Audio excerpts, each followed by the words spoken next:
tougher and tougher. The big billionaires, the big fortunes, they got governments for them doing that, and now the situation is getting worse and worse. Listen, to be honest with you, the Yeah. problem is way bigger than you probably can even comprehend.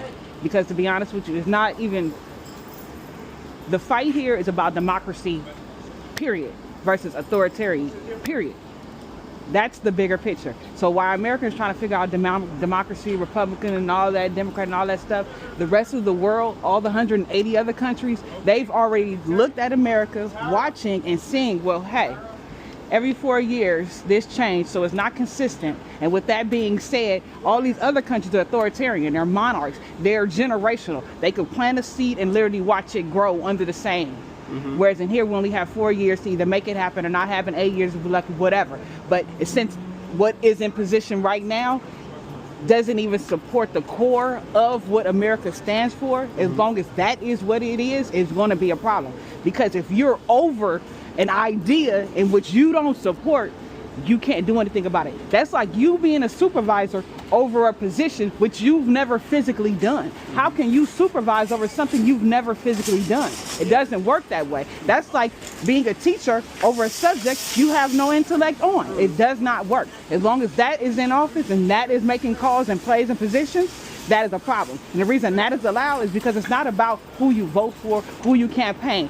It's about the fact that we have a beautiful amendment called the Second Amendment, which allows me to get my gun and go out and bam, bam, shoot whoever I want. Now, with that comes responsibility.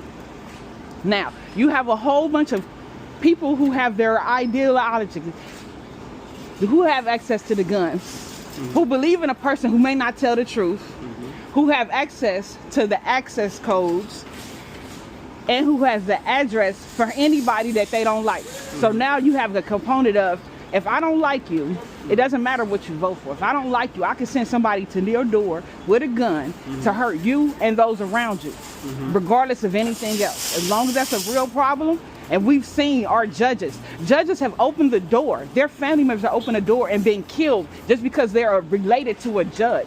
As long as I, a normal person, could type in your name and get your address and find out how to kill you and your loved ones, there's a problem. Because no longer is it about democracy, because now I don't have the free will to vote the way I want. Because I am scared and fear of not just my safety, but the safety of those around me. And maybe not physically the safety, but there are other things that can be done that can make the quality of life not that worth living. So as long as these are things, that's what you need to address. And how we address that? Right now, you, in your perfect picture, you